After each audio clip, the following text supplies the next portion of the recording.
Capítulo número 7. Hoy vamos a continuar con nuestro recorrido en el libro de los Hechos, capítulo número 7.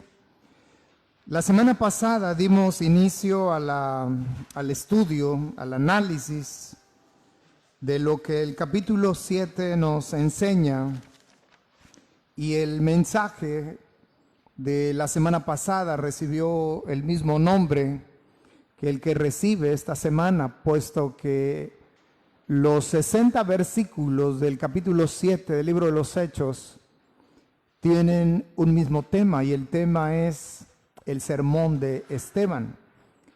Lo que estamos haciendo es dividir este capítulo 7 del libro de los Hechos en secciones, como lo hicimos la semana pasada, donde estuvimos en los primeros 19 versículos de este capítulo. Y ese primer sermón y esos primeros 19 versículos hablan acerca de Abraham y hablan acerca de los patriarcas. Y para poder considerar y para poder hablar acerca de cómo Dios tomó y adoptó como pueblo a los hijos de Jacob, es necesario que nosotros comprendamos y sepamos que para que se desarrollara toda esa familia patriarcal, Dios tuvo que obrar de una manera providencial, y lo hizo llamando primeramente a un hombre, y ese hombre fue Abraham. Y el libro de Josué, capítulo 24, en el versículo número 3, nos habla de cómo Dios fue el que dio el primer paso buscando a ese hombre llamado Abraham. Y Dios siempre va a obrar así. Nosotros nunca lo buscamos a Él. Él es el que nos busca a nosotros, y de esa manera buscó a Abraham y lo apartó y lo hizo separarse de su tierra, de su parentela, para ir a una tierra que Dios le iba a mostrar. Dios obra de una manera especial en la vida de Abraham, nace Isaac. Dios vuelve a obrar de una manera especial en la vida de Isaac, y nace Jacob. Dios vuelve a obrar de una manera especial en la vida de Jacob, y nacen 12 hijos. Y de esos 12 hijos entran 70 personas a Egipto. Y es ahí justamente, hermanos, en ese punto donde hoy estaremos empezando la meditación. Que el Señor sea con nosotros, porque hoy la meditación abarca desde el versículo número 20 hasta el versículo número 45, porque ahora ya no va a hablar de los patriarcas. Ahora esta segunda parte que estaremos analizando hablará de Moisés. Y cómo, hermanos, es maravillosa la palabra del Señor, y cómo este sermón de Esteban deja ver en toda su esplendidez a ese Dios de la gloria, ese Dios que nos ha permitido a nosotros conocerle, que nosotros podamos depositar nuestra fe en Él. Y hay algo, hermanos, que nunca antes al pasar en mi lectura anual que tengo de toda la Escritura, y al pasar por este capítulo 7 del libro de los Hechos, nunca había reparado en cómo este sermón, este capítulo 7 del libro de los Hechos, nos va enseñando acerca de muchas de las virtudes que emanan de Dios. Y espero, hermanos, nuevamente esta mañana, este mediodía, tener la capacidad, que Dios me dé la capacidad para compartirles, para transmitirles algunas de estas verdades que están encerradas en esta porción. Dice el versículo número 17 al 19, para recordar el contexto, ya nos metemos en materia. Dice el versículo 17 del capítulo 7 del libro de los Hechos: pero cuando se acercaba el tiempo de la promesa que Dios había jurado a Abraham, el pueblo creció y se multiplicó en Egipto, hasta que se levantó en Egipto otro rey que no conocía a José. Este rey, usando de astucia con nuestro pueblo, maltrató a nuestros padres a fin de que expusiesen a la muerte a sus niños, para que no se propagasen. Ese es el contexto con el cual se introduce en el relato bíblico la vida de Moisés.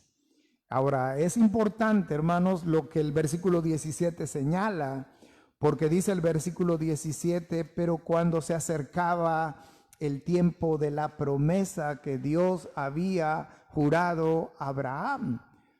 Dios es fiel, lo sabemos de antemano, Dios es fiel y nunca Él va a faltar a ninguna de sus promesas. Dice el verso 20, en aquel mismo día, en aquel mismo tiempo nació Moisés y fue agradable a Dios y fue criado 3 meses en casa de su padre, pero siendo expuesto a la muerte, la hija de Faraón le recogió y le crió como a hijo suyo.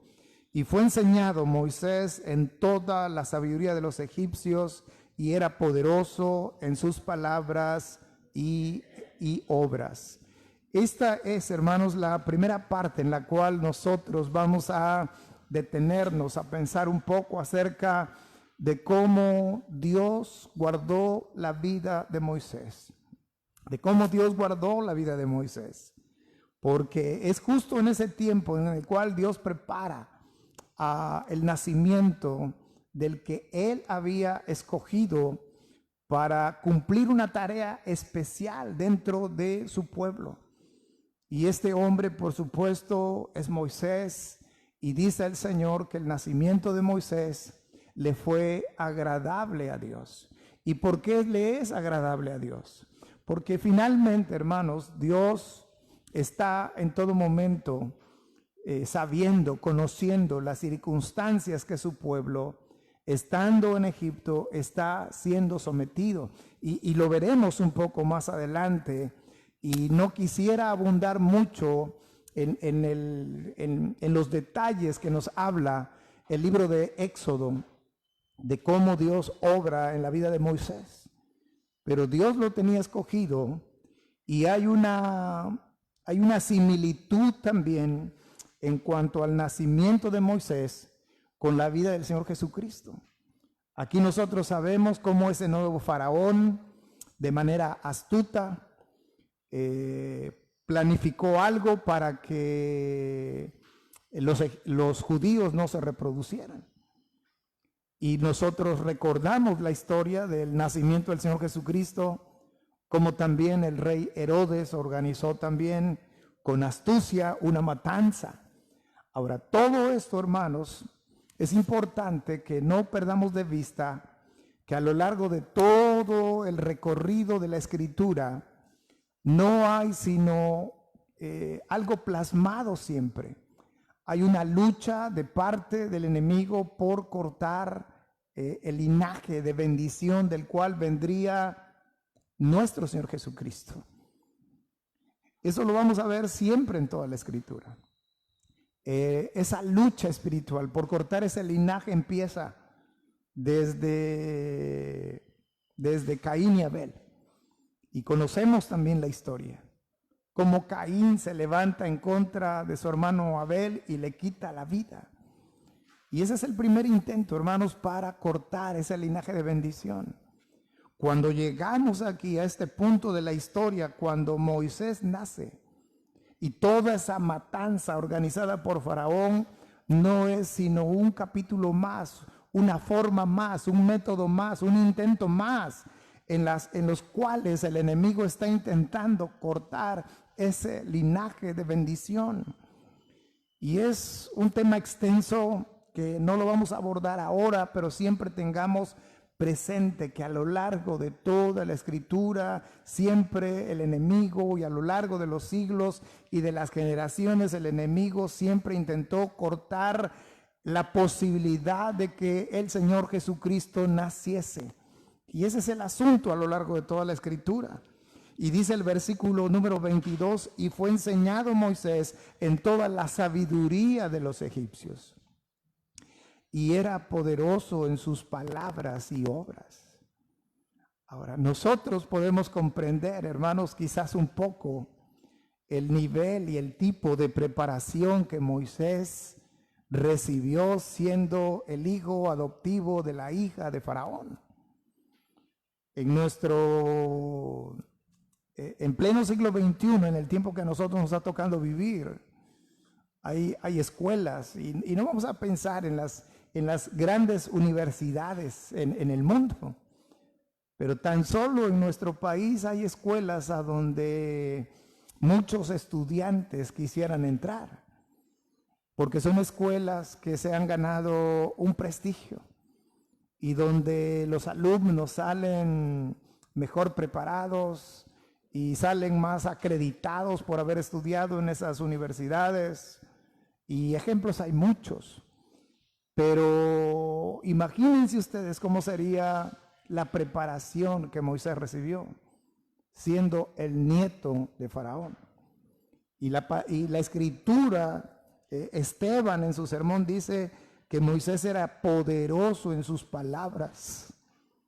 Y eso me hace pensar, hermanos, que Moisés era un hombre elocuente, era un hombre con autoridad, era un hombre que despertaba respeto siempre que daba alguna instrucción. Y además sus obras también eran de la misma naturaleza, eran poderosas.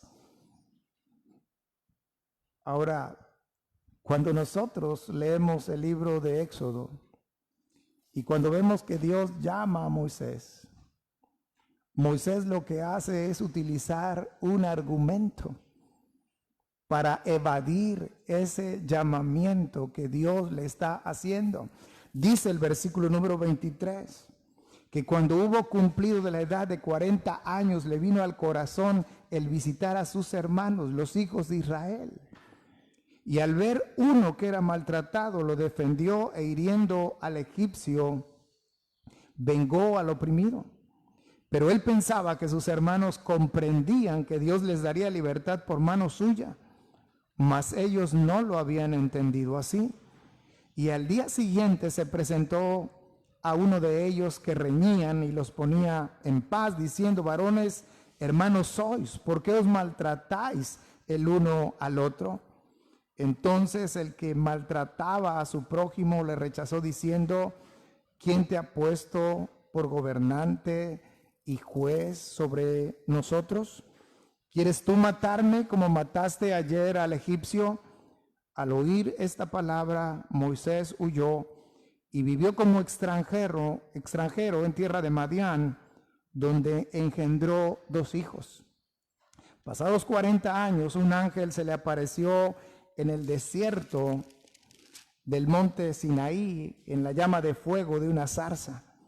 Entonces Moisés, mirando, se maravilló de la visión y acercándose para observar, vino a él la voz del Señor.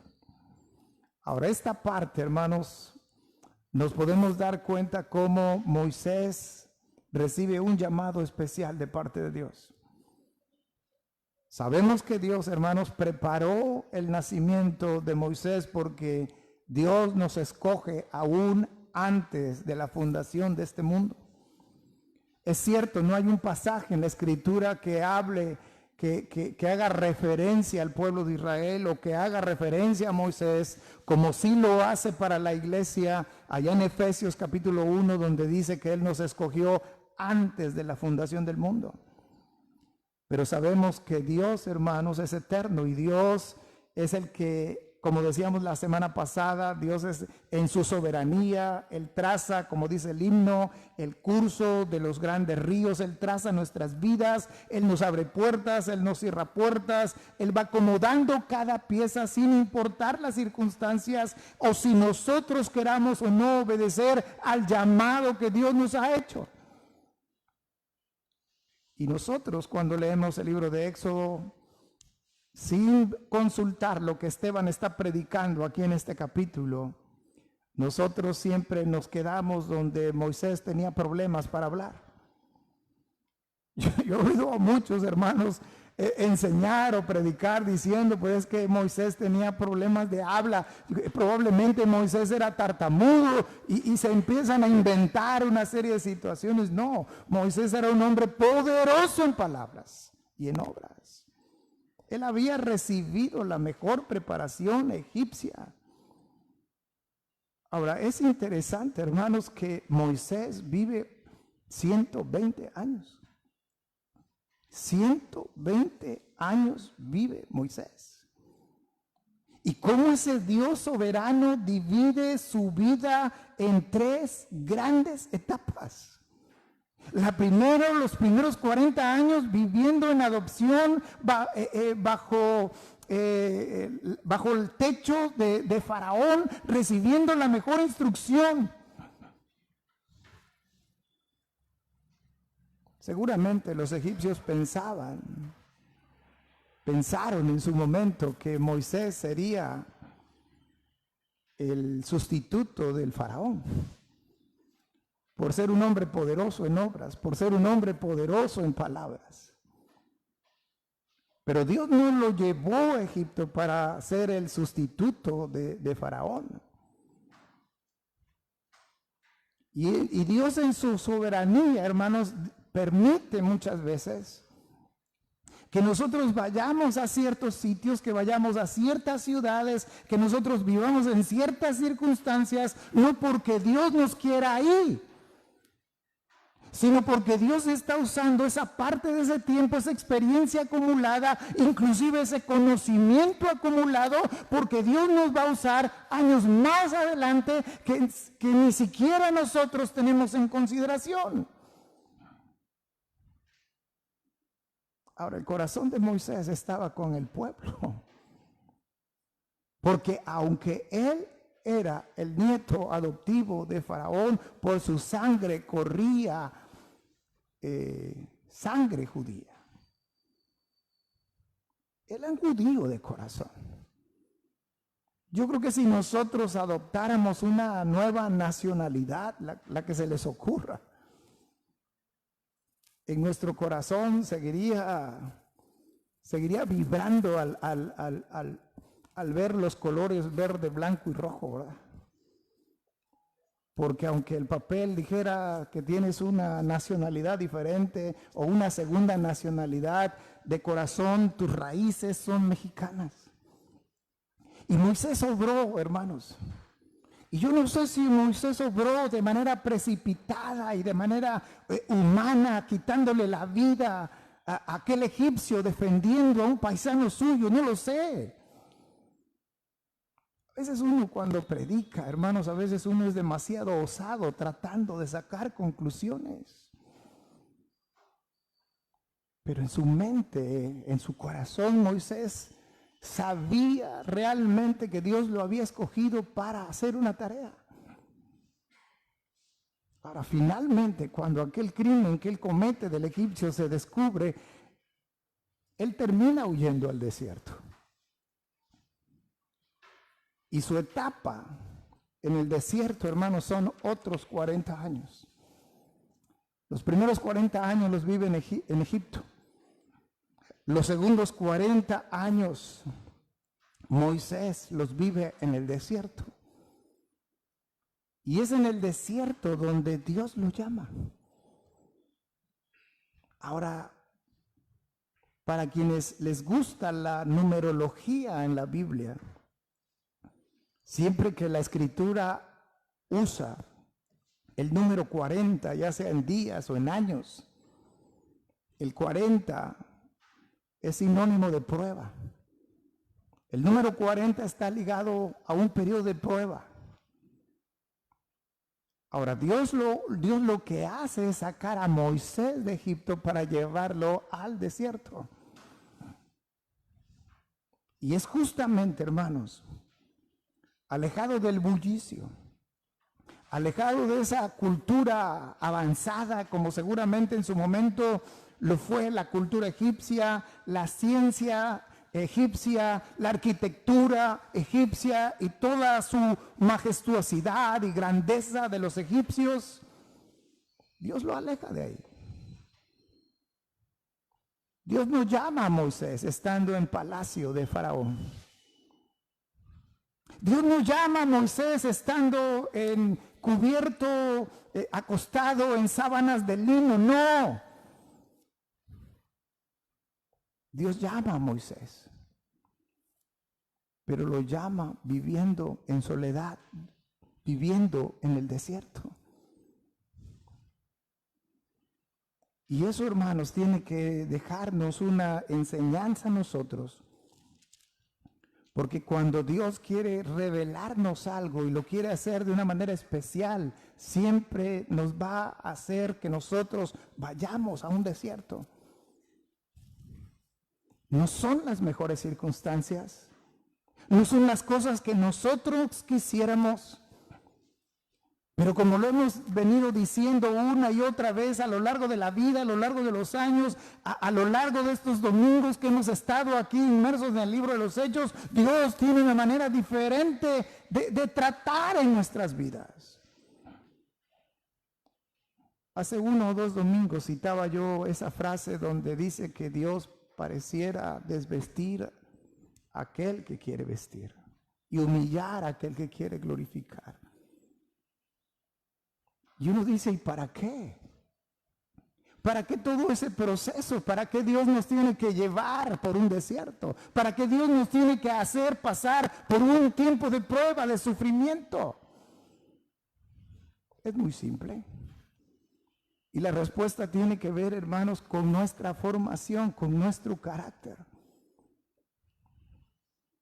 Lo vemos en el aspecto práctico. Nosotros a veces tenemos ciertas amistades y tienen hijos pequeños y vemos que los niños son malcriados, que no hay algo que el niño no quiera, que el padre inmediatamente suple el deseo del niño y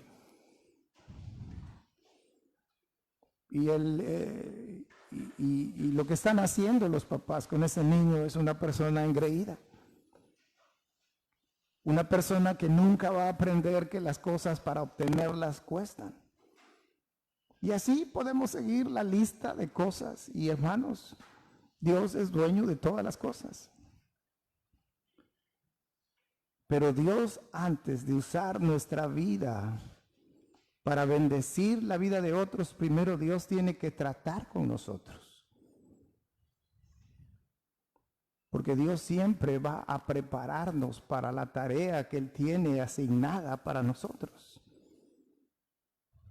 Ahora, nosotros vivimos en una cultura distinta en muchos sentidos y estamos hablando de que Moisés empezó su ministerio a la edad de 80 años. Hoy muchos de nosotros, inclusive los jóvenes,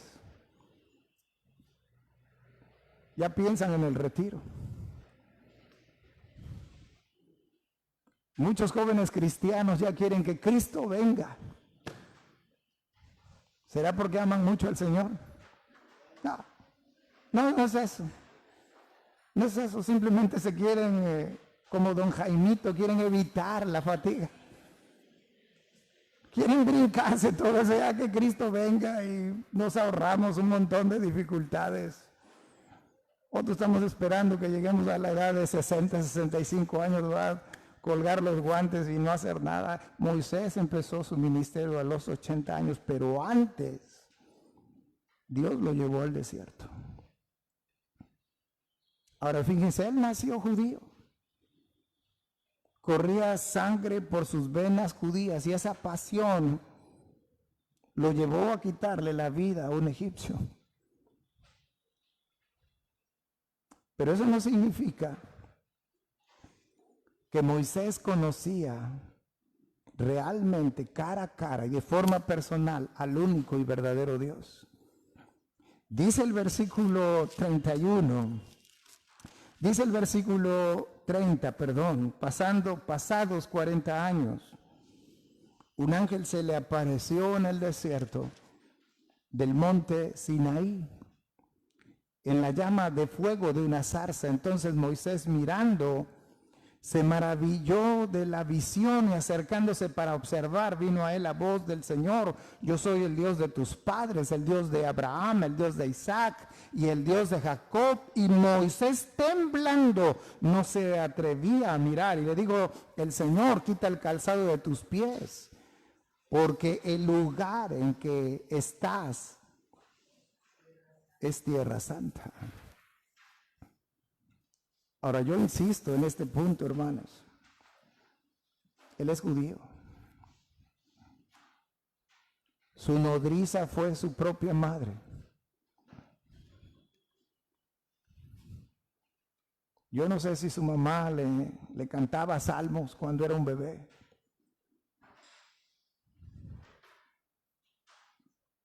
Pero al final de cuentas, a pesar de ser un judío, él todavía realmente no conocía a Dios. ¿Cuándo lo conoció realmente? Estando en el desierto. Y es una historia que también se replica en nuestras vidas. Si entramos en un momento de reflexión y analizamos cuándo es que vemos realmente la buena mano de Dios de una manera evidente obrar en nuestras vidas, no va a ser, hermanos, cuando las cosas van bien. Cuando más se nota la poderosa mano de Dios en nuestras vidas es cuando nosotros estamos vagando en el desierto, cuando las cosas nos son contrarias, cuando las cosas, hermanos, salen fuera de lo que es la rutina de todos los días, cuando es algo natural, cuando va más allá de lo natural, más bien dicho. Imagínense Moisés, estando en el desierto, y de repente ve que un poco de hierba seca empieza a arder. Y llama la atención de Moisés lo que está ocurriendo ahí y se acerca. Y entonces aquí donde viene lo extraordinario, porque ve, y eso lo saben nuestros párvulos, ve que aquella zarza está ardiendo, pero que aquella zarza no se consume. Y dice, aquí algo está pasando. Ahora, dice el Señor, en lo que le dice a Abraham, dice, yo soy el Dios de tus padres, verso 32, el Dios de Abraham, el Dios de Isaac y el Dios de Jacob. Y Moisés, temblando, no se atrevía a mirar. Y ven lo que dice el verso 33, y le dijo al Señor, quita el calzado de tus pies, porque el lugar en que estás es tierra santa. Les dije al principio de esta meditación que el capítulo 7, este sermón de Esteban, nos deja ver varios atributos de Dios, varias virtudes de Dios. Y uno de esos atributos, hermanos, es que Dios es un Dios santo.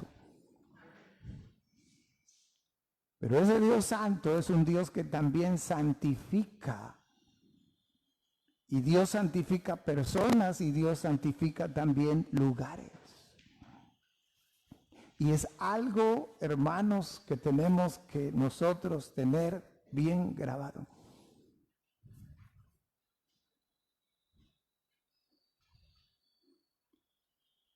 Moisés viene de andar por el desierto. Pero cuando llega aquel momento en el cual tiene su encuentro personal con Dios y por fin conoce al único y verdadero Dios, Moisés ahora está aprendiendo que el Dios que le está llamando, que el Dios de sus padres, no es como cualquier Dios, porque este Dios es un Dios santo. El hecho de que Dios le exija quitarse las sandalias de sus pies habla también de la santidad que Dios está requiriendo de él. Es cierto, aquel lugar, ¿dónde están? En el monte Sinaí.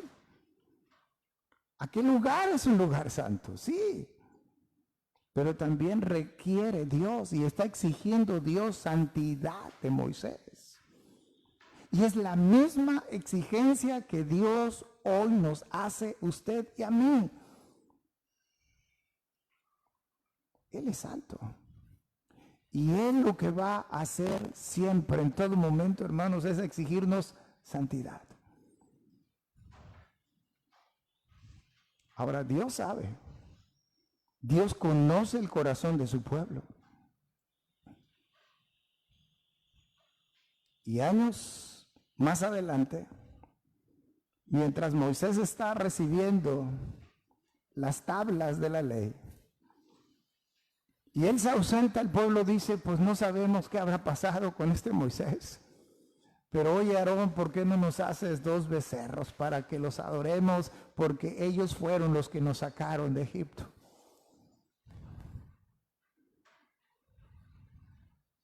Dios exige santidad. Con razón la Escritura dice, este pueblo de labios me honra. Pero su corazón, ¿qué?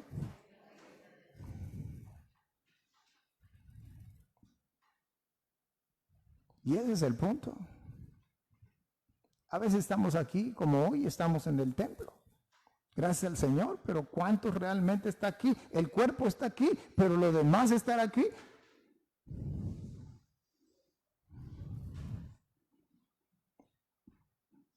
Si nos vamos más adelante, Dios libera al pueblo de la esclavitud, de ese duro yugo egipcio que los tenía. Hermanos, tenían el pie de los egipcios en el cuello y Dios los liberta. Su cuerpo estaba en el desierto.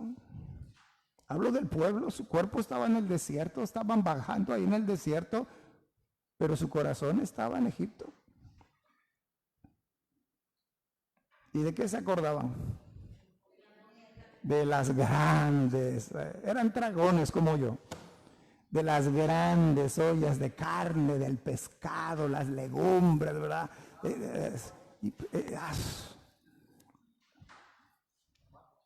¿Dónde estaba su corazón? Es importante, hermanos. ¿Y qué tiene que ver esto con la santidad?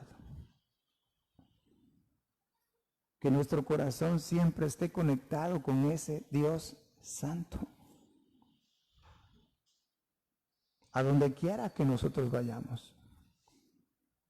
Porque Dios nos ha rescatado de nuestra vana manera de vivir y Dios ha pagado un alto precio por nuestra redención. El precio es la sangre de nuestro Señor Jesucristo y sin embargo, nuestro corazón todavía anhela las cosas del mundo. Conocemos del Señor. Y toda la esencia de lo que es la fe.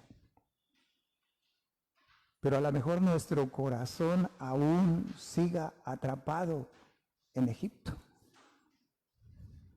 Por muchos años se enseñó que Egipto representa el mundo, que el desierto representa la carnalidad del cristiano y que Canaán representa ya al cristiano maduro espiritualmente.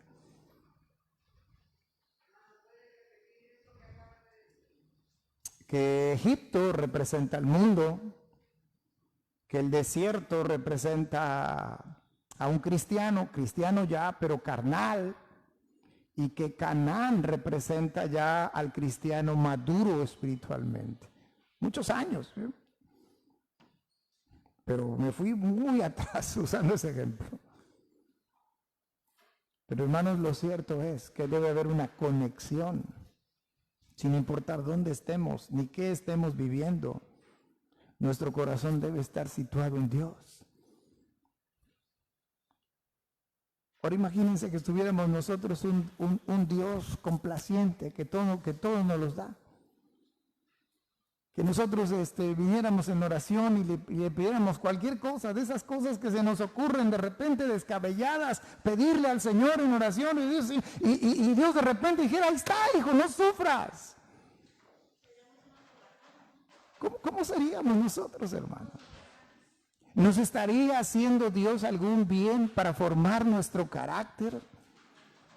No. Y Dios quiere tratar con nosotros. Dios nunca nos deja solos, pero Dios sí nos lleva a nuestro desierto para tratar con nuestro carácter y prepararnos para el propósito en el cual Él usa nuestra vida para todo un plan excelso que tiene, hermanos. Pero nos tiene que llevar al desierto. A veces oramos para que Dios nos quite tal o cual problema, tal o cual necesidad, tal o cual enfermedad, tal o cual situación. Y la pregunta es, ¿no será acaso ese nuestro desierto?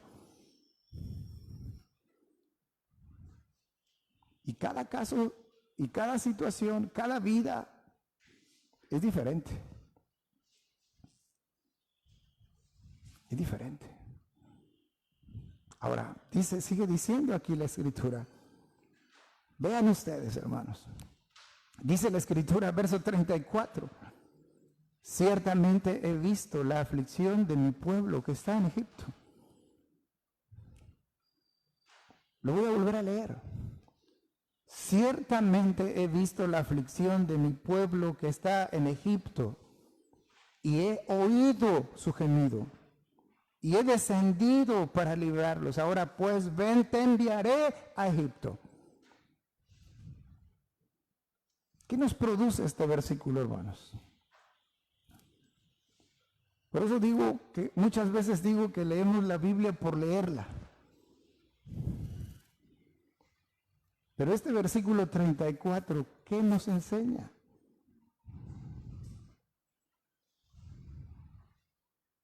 ¿Qué nos enseña? Dios dice, he visto la aflicción de mi pueblo. La he visto. He oído su gemido. Y he descendido para librarlos. Hermanos, Dios es un Dios. Y aquí viene otro atributo de Dios. Dios es un Dios compasivo. O sea, Dios es un Dios misericordioso. Pero además Dios es un Dios cercano. ¿Cuántas veces no me han oído decirlo? Que Dios es un Dios personal, que Dios es un Dios cercano a la gente, que Dios es un Dios cercano a sus hijos. ¿Cuántas veces no me lo han oído decir, hermanos? Bueno, aquí está la base. 70 personas entraron a Egipto. 70.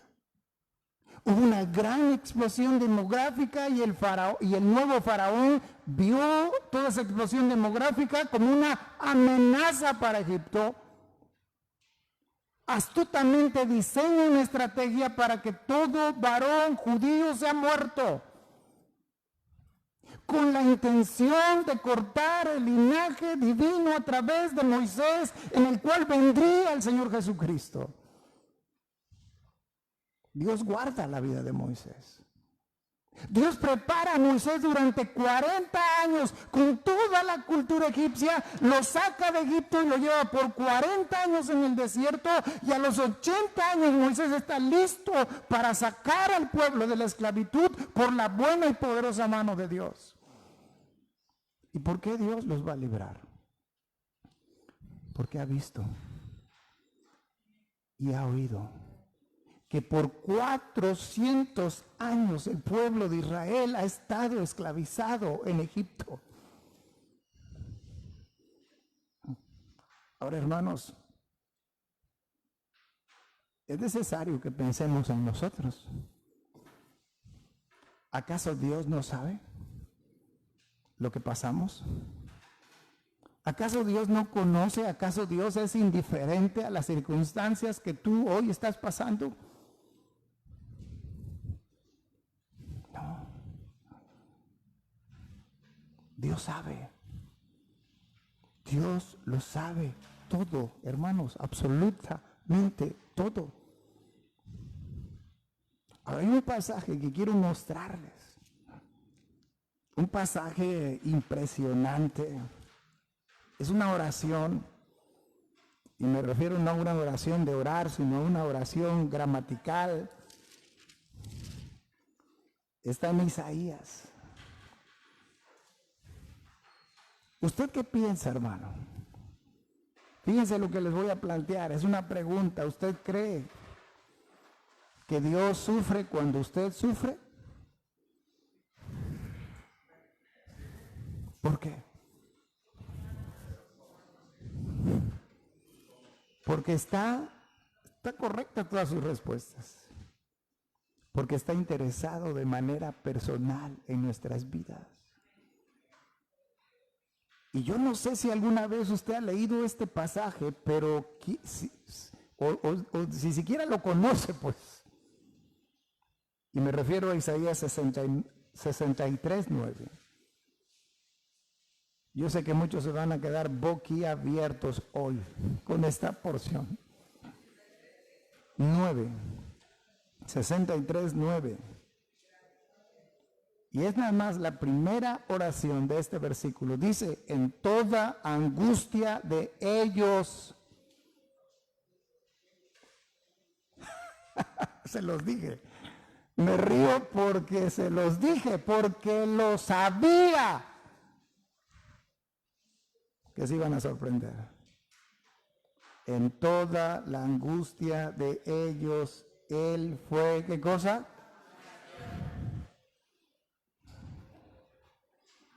Hermanos, ¿no le pegamos alguna vez a nuestros hijos? ¿Y cuál es el clásico dicho? Me dolía más a mí que a ellos. Pero le tenía yo que acercar la chancla. Dios sabe lo que pasamos. Dios sabe toda la opresión que el pueblo de Israel estaba viviendo en Egipto. No un día, no un mes. A veces decimos, ay, es que llevamos 5 años, 10 años, 20 años y el Señor no responde. Hermanos, el pueblo se llevó 400 años. Esclavo en Egipto. En las peores condiciones humanas posibles para trabajar y para vivir. Pero Dios en todo momento supo lo que el pueblo estaba pasando. Vio su aflicción y oyó su gemir. ¿Quién gime, hermanos? ¿Han oído a alguien gemir? Porque se gime de dolor. Muchas personas cuando lloran de la tristeza, la desesperación, gimen. Y es algo impactante oír a alguien gemir. Porque el gemido lo que está relatando es el sufrimiento, la angustia, el dolor, la tristeza que está implícita. Pues Dios sufre a la par de sus hijos. Y todavía a veces nos decimos que nos sentimos solos. Y todavía nos estamos quejando de que Dios no contesta, de que mil cosas absurdas, que no tan solo decimos, lo decimos porque lo sentimos, pero Dios es un Dios cercano a sus hijos. Por eso el Evangelio de Mateo dice que Él sabe de todas las cosas que tenemos necesidad. ¿Antes de qué, hermanos? Antes de que las pidamos.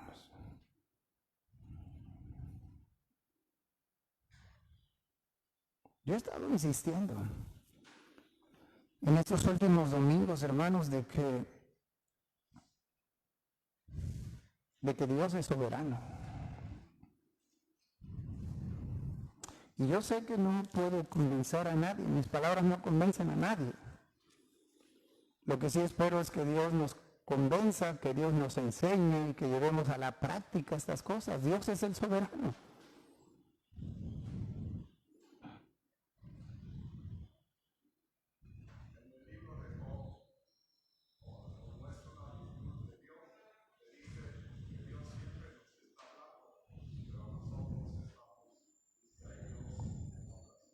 Fíjense, respecto a eso, quiero seguir leyendo en el libro de los Hechos, capítulo 7. Dice, a este Moisés, a quien habían rechazado diciendo, ¿quién te ha puesto por gobernante y juez? A este lo envió Dios como gobernante y libertador por mano del ángel que se le apareció en la zarza. Este lo sacó habiendo hecho prodigios y señales en tierra de Egipto y en el Mar Rojo y en el desierto, y aquí vienen los últimos 40 años. Por 40 años. Este Moisés es el que dijo a los hijos de Israel, profeta, os levantará el Señor vuestro Dios de vuestros hermanos como a mí, a él oiréis. Este es aquel Moisés que estuvo en la congregación en el desierto con el ángel que le hablaba en el monte Sinaí con nuestros padres y que recibió palabras de vida para darnos, el cual nuestros padres, vean ustedes, no quisieron obedecer, sino que le desecharon y en sus corazones, ¿qué cosa? Estaban en el desierto, físicamente estaban en el desierto, pero el corazón estaba en Egipto. Cuando dijeron a Aarón, haznos dioses que vayan delante de nosotros, porque a este Moisés que nos sacó de la tierra de Egipto, no sabemos qué le haya acontecido. Entonces, fíjense, hermanos, la gravedad de nuestra infidelidad, la gravedad de nuestra incredulidad. Dice entonces, hicieron un becerro y ofrecieron sacrificio al ídolo y en las obras de sus manos se regocijaron. Y vean el siguiente verso. ¿Y Dios qué cosa? Y Dios se apartó, y aquí viene algo trágico, y los entregó a que rindiesen culto al ejército del cielo, como está escrito en el libro de los profetas. Hermanos, la cosa más terrible que nos puede pasar es que Dios se aparte. Y le voy a decir por qué. Porque este pueblo fue ingrato, fue infiel, tuvo todos los adjetivos que muchas veces se repiten en nuestra vida, pero como somos nosotros no los llamamos así.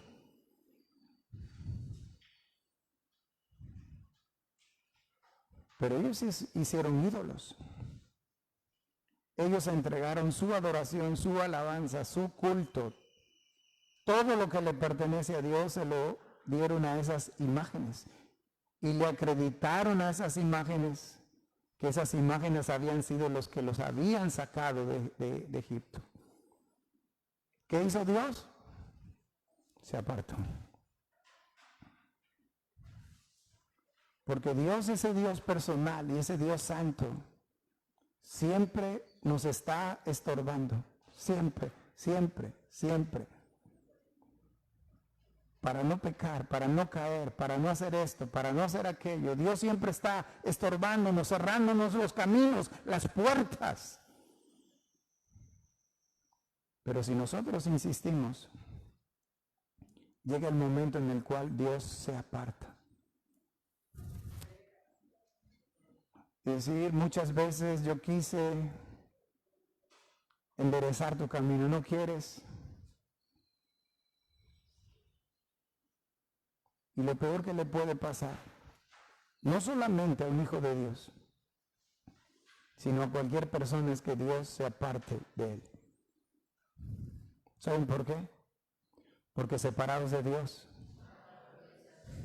nada podemos hacer. Empezaron con becerros, pero dice la Escritura, los entregó a que rindiesen culto al ejército del cielo. O sea, no hubo límites. Hicieron becerros, pues hagan al Dios Sol, a la Dios Luna, Dios esto, Dios acá, Dios allá. Hágalo. Porque así como Dios es un Dios compasivo, Dios también es un Dios permisivo.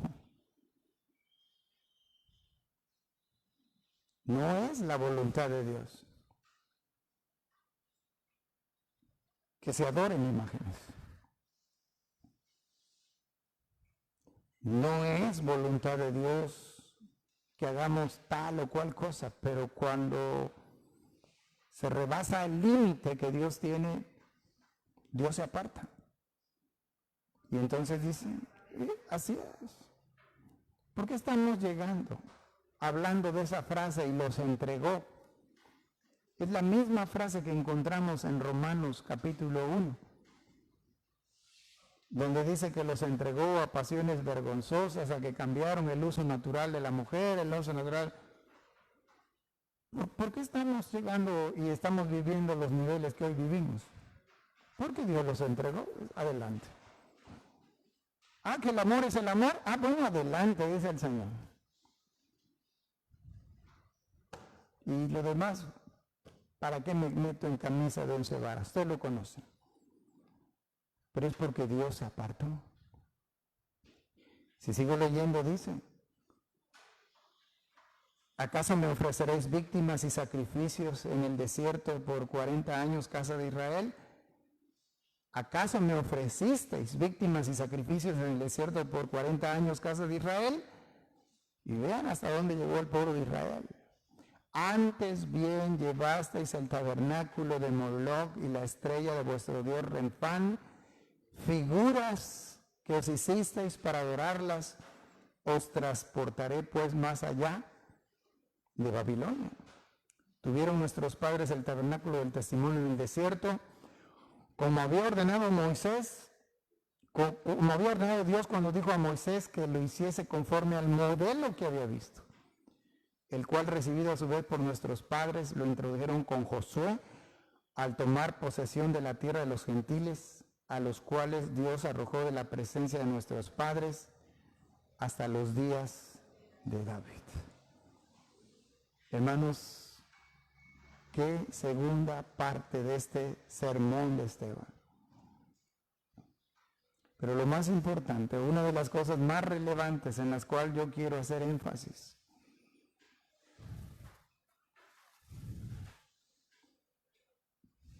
permitamos que Dios siga forjando nuestro carácter.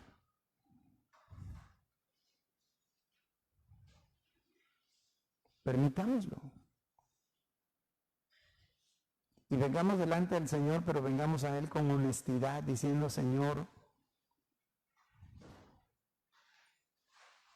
¿para qué es todo esto que yo estoy pasando? ¿Viene de parte tuya? ¿Estás trabajando en mi carácter? ¿O es una consecuencia de mi desobediencia? ¿O es una consecuencia de mis malas acciones? ¿De mis malas decisiones? No todo lo que vivimos, hermanos, son pruebas. Cuidado con el autoengaño. A veces decimos que estamos pasando una prueba. Es que Dios me ha llevado al desierto porque Dios seguramente tiene algo preparado para mí. Si es así, gloria a Dios. Pero si no es así, si es una consecuencia, entonces permitamos que Dios nos examine. Porque no hay una cosa más engañosa que mi corazón.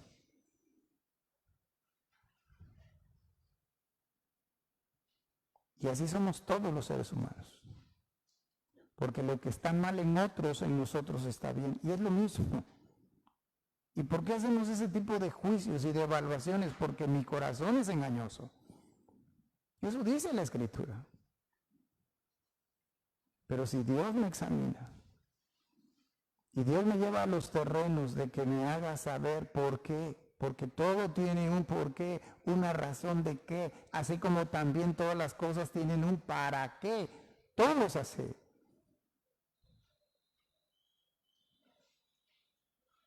Pero al final de cuentas, la gran y enorme bendición que tenemos es que tenemos a un Dios cercano a nosotros.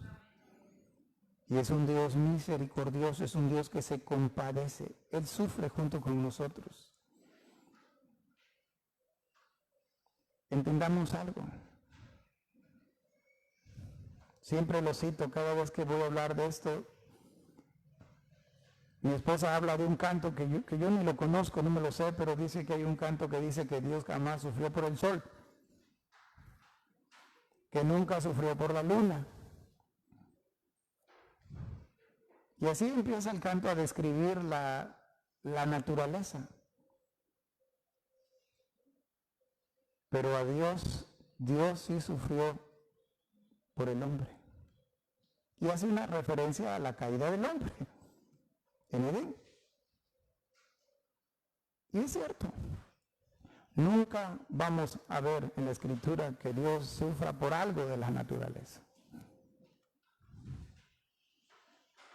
Dios se entristece. cuando el hombre insiste en su pecado, pero Dios también se angustia cuando nosotros estamos siendo angustiados. Y fíjense, hermanos, que creo yo que podríamos dar un mejor testimonio del que hoy damos si hiciéramos nuestra la enseñanza que hoy de una manera sencilla hemos visto. Y digo sencilla por la manera como la he expuesto. Pero nuestro testimonio cambiaría si en cada circunstancia complicada de la vida, lejos de quejarnos, glorificáramos a Dios.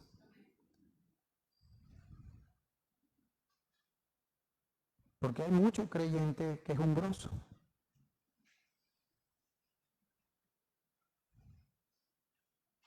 Y yo a veces me pregunto, bueno, ¿qué? ¿Creen que nos de palo o qué? Pero esa es la forma de ser. Entonces pienso que creemos en dioses diferentes. Pero no es así, creemos en el mismo Dios, ¿verdad? Pues confiemos en Él. Descansemos en Él. Busquemos, así como Él es un Dios cercano a nosotros, busquemos estar cerca de Él. Hermanos, usted me puede decir, es que estoy tan ocupado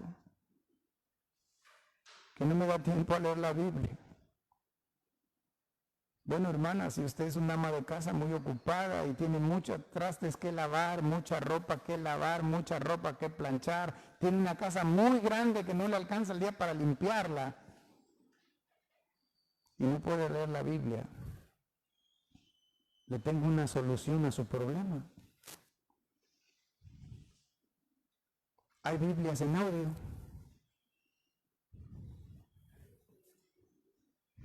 Exacto, no hay excusa. Moisés puso una excusa para evitar su llamado. Señor, no sé hablar. No sabes hablar, te voy a poner a alguien junto a ti, te voy a poner a Aarón. Pero resulta que Moisés mintió, él era poderoso en palabras. Así como nosotros a veces mentimos y Señor, no tengo tiempo. ¿Se dan cuenta que es lo mismo? Y el Señor dice, ¿cómo no vas a tener tiempo? Lo que pasa es que no quieres estar cerca de mí. Y es distinto.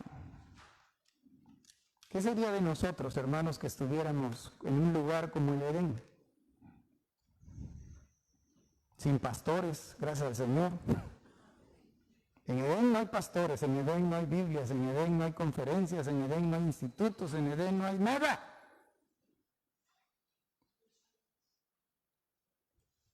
Pero sí hay comunión con Dios.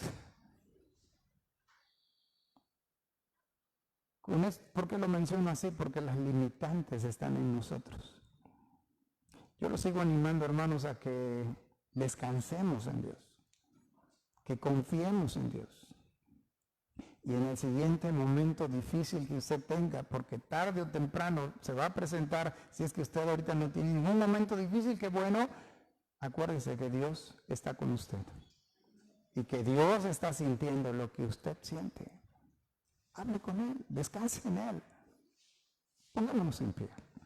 Démosle gracias al Señor porque esta mañana nos ha permitido estar reunidos aquí en su casa de oración. Poderoso Padre que moras en los cielos, te damos gracias, Señor, en esta tarde, por darnos la dicha, por darnos la bendición de poder estar aquí en tu casa. Gracias por habernos permitido entregarte este culto, Señor. Esperamos haberte sido agradables, poder haber alcanzado el objetivo que nos ha traído a tu casa.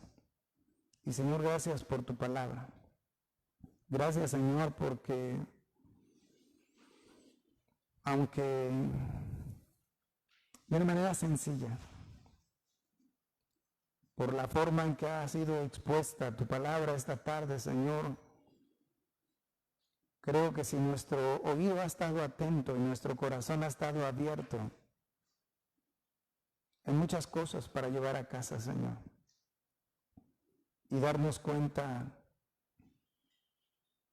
la clase de Dios en el cual hemos creído. Gracias, Señor, porque así como trazaste la vida de tu pueblo, y así como cuidaste de la vida de Moisés y has cuidado de la vida de tu pueblo hasta el día de hoy, así también has cuidado de nuestra vida, Señor. Y gracias porque dentro de ese diseño hoy nos has permitido estar aquí, en tu casa de oración. Gracias por tu presencia. De manera personal te doy las gracias por la vida de todos los que han estado aquí presentes. Si alguien ha seguido esta transmisión, tú lo conoces, gracias también por su vida. Y Señor, no tengo más que agregar, sino simplemente decirte gracias una vez más por la vida de tu iglesia, Señor. Porque a través de la vida de tu iglesia, que ha sido utilizada, Señor, para mi bendición, para mi provecho. Y espero, Señor, que para todos la vida de esta congregación sea para bendición y para la honra y gloria de tu nombre, Señor. Despídenos en paz y llévanos con bien a nuestros hogares, a donde nos dirijamos, y que tu Santo Espíritu nos siga hablando, nos siga enseñando, porque aún dormidos, Señor, es necesario que tú nos sigas instruyendo, que nos hagas saber tu voluntad. Te damos gracias, Señor, en el poderoso nombre de nuestro Salvador, nuestro Señor Jesucristo. Amén. Hemos concluido, hermanos, que el Señor nos siga bendiciendo.